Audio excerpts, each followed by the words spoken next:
Sveiki! Iesaistoties starptautiskajā tirzniecībā, ir jāņem vērā papildu riska faktori. Šajā video mēs apskatīsim šos jautājumus un izklāstīsim, kā jūs varat samazināt un pārvaldīt šos riskus. Protams, šie jautājumi papildina juridiskos un nodokļu jautājumus, kurus Niks aplūkoja savā videoklipā Juridiskie un nodokļu apsvērumi. Tātad, lai sāktu šo procesu, nākamajā slaidā mēs aplūkosim, kādi tieši ir šie papildu riski. Pirmais risks, kas jums jāapsver, ir valsts risks. Pārdodot preces vai pakalpojumus citā valstī, jūs uzņematies risku, kas saistīts ar šo valsti, ko dēvē arī par politisko risku. Politiskas satricinājumi var izraisīt krasas pārmaiņas, tostarp izmaiņas ekonomiskajā politikā, nacionalizāciju, ekspropriāciju, personīgo tiesību zaudēšanu un fiziskas briesmas. Politiskās nesaskaņas var izraisīt ārvalstu reakciju ekonomisko sankciju, boikotu un embargo veidā. Tāpēc, kā mēs aprakstījām video, pircēju un piegādātāju savienošana, ir svarīgi sastādīt to valstu sarakstus, ar kurām esat gatavs tirgoties, un tās, ar kurām neesat. Jūsu pircējs var vēlēties veikt maksājumu un vai izpildīt līgumu ar jums, taču to nevar izdarīt savas valsts politiskās vai finanšu situācijas dēļ. Lai palīdzētu jums pieņemt šos lēmumus, pārbaudiet valsts profilu eksportētāja almanahā. Saite ir norādīta zemāk šī video aprakstā. Valstu tirzniecības profilos ir norādīts, vai valsts ir pakļauta sankcijām, kā arī sniegti kredītreitingi un rādītāji par uzņēmējdarbības vides vienkāršību, kā arī korupcijas uztveres indeks. Protams, valsts status līguma darbības laikā var mainīties nelabvēlīgi, negatīvi ietekmējot šo līgumu. Lai sektu šo risku, ir iespējams iegādāties valsts politiskā riska apdrošināšanu. Nākamais risks, kas jāizvērtē, ir tas, vai jūs uzņematies kredītrisku attiecībā uz savu ārvalstu klientu. Ja tā ir, tad jums vajadzētu pieprasīt kredītreferenci. Eksportētāja almanahs atbalsta pakalpojumu sadaļā uzskaita starptautiskās kredītreitingu aģentūras. Ja kāda iemesla dēļ jūs nevarat iegūt kredītreferenci vai saņemat sliktu ziņojumu, tad jums vajadzētu noteikt, ka jūsu maksājuma nosacījumi ir priekšapmaksa, vai arī kā alternatīvu varat iegādāties kredītdrošības apdrošināšanu. Nākamais risks, kas jāizvērtē, ir identitāte. Tāpat kā fiziskajā pasaulē, jums jābūt pārliecinātam, ar ko jūs sadarbojaties. Šeit ir divi aspekti – uzņēmuma identitāte un personas, kas pārstāv uzņēmumu identitāte. Neatkarīgi no tā, vai tas ir digitālajā vai fiziskajā pasaulē, jums jāveic vienāds rūpības līmenis attiecībā uz abām identitātes pusēm. Mēs arī uzskatām, ka tas vienlīdz attiecas gan uz vietējo, gan starptautisko tirzniecību. Uzņēmuma identitāte. Ir potenciāli 5 avoti, kur pārbaudīt uzņēmuma identitāti. Lielākajā daļā valstu jūs varat pārbaudīt uzņēmuma reģistrācijas datus tiešsaistē oficiālajā uzņēmuma reģistrā. Apskatiet attiecīgās valsts tirzniecības profilu eksportētāju almanahā. Ja oficiālais uzņēmumu reģistrs ir pieejams tiešsaistē, tur atradīsiet arī saiti uz to. Jūs varat arī pārbaudīt uzņēmumu ierakstu Kompas datubāzē, ja tas tur ir reģistrēts, lai iegūtu papildu informāciju. Saiti uz Kompas atradīsiet arī zemāk aprakstā. Kā jau iepriekš minējām, jūs varat pieprasīt kredītreitinga ziņojumu. Pircējiem, kas atrodas vajadzētu pārbaudīt arī uzņēmuma PVN un EORI numurus, kas jebkurā gadījumā būs nepieciešami komerciālajiem un muitas dokumentiem. Šie dati ir pieejami oficiālajā tīmekļa vietnē. Atkal saite ir norādīta zemāk aprakstā. Vai uzņēmuma tīmekļa vietne atbilst informācijai, ko ieguvāt no visiem šiem avotiem? Vai jūs patiešām sazināties ar uzņēmuma īsto tīmekļa vietni? Lūdzu, ņemiet vērā, ka krāpnieki ir ļoti spējīgi izveidot ticamus viltotus akreditācijas datus. Jo vairāk avotu jūs varat pārbaudīt, jo labāk.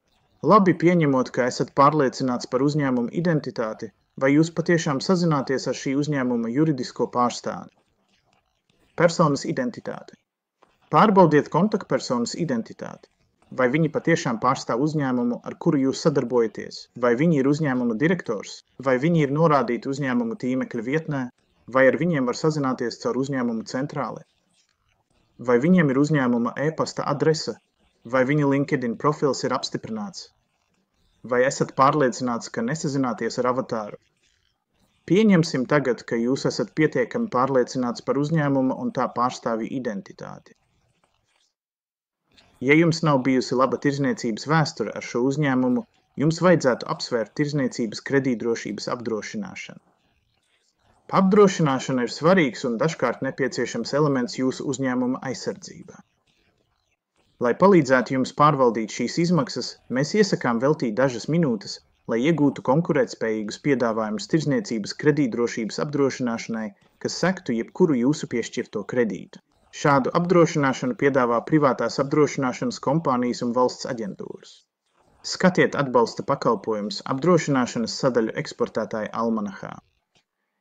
Intelektuālā īpašuma IP apsvērumi.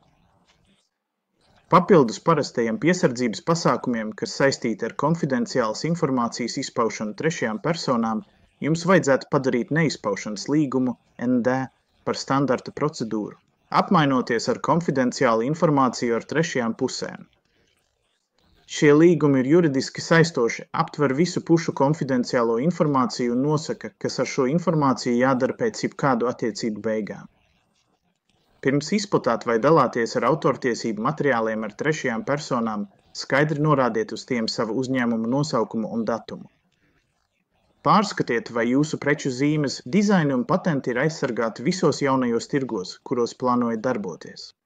Veiciet preču zīmes meklēšanu tiešsaistē pasaules intelektuālā īpašuma organizācijas datubāzē, lai pārliecinātos, vai tur jau nepastāv kas līdzīgs jūsu zīmolam. Saite uz šo pakalpojumu ir pieejama aprakstā zemāk.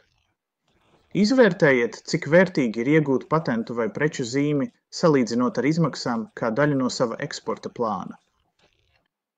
Ja apsverat iespēju reģistrēt patentu vai preču zīmi ārvalstīs, konsultējieties ar savu profesionālo tirdzniecības juristu, to pašu, kurš reģistrē jūsu preču zīmi vai patentu jūsu valstī. Tomēr ir valstis, kurās konfidencialitātes līguma un intelektuālā īpašuma tiesību aizsardzība ir ārkārtīgi sarežģīta un dārga. Ja jums rodas šaubas, iesakām sazināties ar savu tirdzniecības kameru vai attiecīgo valsts iestādi. Valūtas maiņas riski. Ja jums ir līgumi, kas denominēti ārvalstu valūtā, jūs esat pakļauts valūtas kursa svārstību riskam. Iegūstot iespējami labākos valūtas maiņas kursus un ātru maksājumu izpildi, jūs tieši uzlabojat savu peļņu un naudas plūsmu. Pat ja domājat, ka jūsu valūtas maiņas pakalpojumu sniedzējs piedāvā labāko darījumu, kāpēc gan to nepārbaudīt arī pie citiem valūtas maiņas pakalpojumu sniedzējiem? Vairāki no tiem ir uzskaitīti eksportētāja almanahā. Skatiet atbalsta pakalpojumu, starptautisko banku un finanšu sadaļu. Starptautiskajā tirdzniecībā, ja vien valstis neizmanto kopīgu valūtu, kā tas ir vismaz vienai no pusēm ir jāņem vērā valūtas maiņas risks. Kāds no jums saņems vai maksās ārvalstu valūtā, un tas nozīmē risku, kuru var sekt par noteiktu maksu, kas savukārt būtu jāiekļauj cenā. Protams, ir situācijas, kad gan piegādātājs, gan pircējs uzņemas risku, nosakot līgumus valūtā, kas abām pusēm ir sveša. Tomēr šī var izrādīties lētākā iespēja. Piemēram, ASV dolāru gadījumā katrai pusei ir vieglāk nodrošināties pret USD risku, nevis tieši pret valūtām, kuras tiek tirgotas reti. Piemēram, Uzbekistānas somas un Kaboverdes eskudo. Galvenās iespējas, kā nodrošināties pret valūtas kursa svārstībām, ir termiņlīgumi. Tas nozīmē, ka uzņēmums vienojas ar savu banku noteiktā datumā pirkt vai pārdot noteiktu ārvalstu valūtas apjomu par fiksētu cenu. Problēmas var rasties, ja ārvalstu valūta netiek nopirkta vai pārdota noteiktajā datumā. Termiņlīguma opcijas. Šajā gadījumā pircējiem vai pārdevējiem ir iespēja, bet ne pienākums pirkt vai pārdot noteiktu ārvalstu valūtas apjomu par fiksētu kursu. Noslēgumā vēl viens apsvērums – preču nepiegāde vai preču bojājumi transportēšanas laikā. Tas var notikt ne pircēja, ne piegādātāja vainas dēļ. Svarīgākais ir tas, ka pārvadāšanas riski ir sekti ar apdrošināšanu. Jums tikai jāvienojas, kurš par to maksās. Šajā slaidā esam apskatījuši daudz, tāpēc, mūsuprāt, nākamais slaids palīdzēs apkopot galvenos punktus. Mēs apspriedām vairākus riskus, un visus tos var samazināt, rūpīgi pārbaudot sava darījuma partnera stāvokli. Tomēr ir būtiski noslēgt atbilstošu apdrošināšanu, lai sektu politisko risku. Ja jebkāda iemesla dēļ jūsu darījuma partnera valsts neatļauj vai nevar veikt maksājumu, jūs saņemat samaksu. Tirdzniecības kredīts. Ja jūsu darījuma partneris nevar vai neveic maksājumu, jūs joprojām saņemat samaksu. Piegādes riski. Ja jūsu preces netiek piegādātas vai tiek bojātas transportēšanas laikā, jūs joprojām saņemat samaksu. Ja pastāv valūtas maiņas risks, jūs varat apsvērt iespēju noslēgt termiņlīgumu vai opciju ar savu banku. Tas nozīmē, ka jūs precīzi zināt, cik jums būs jāmaksā vai jāsaņem savā valūtā.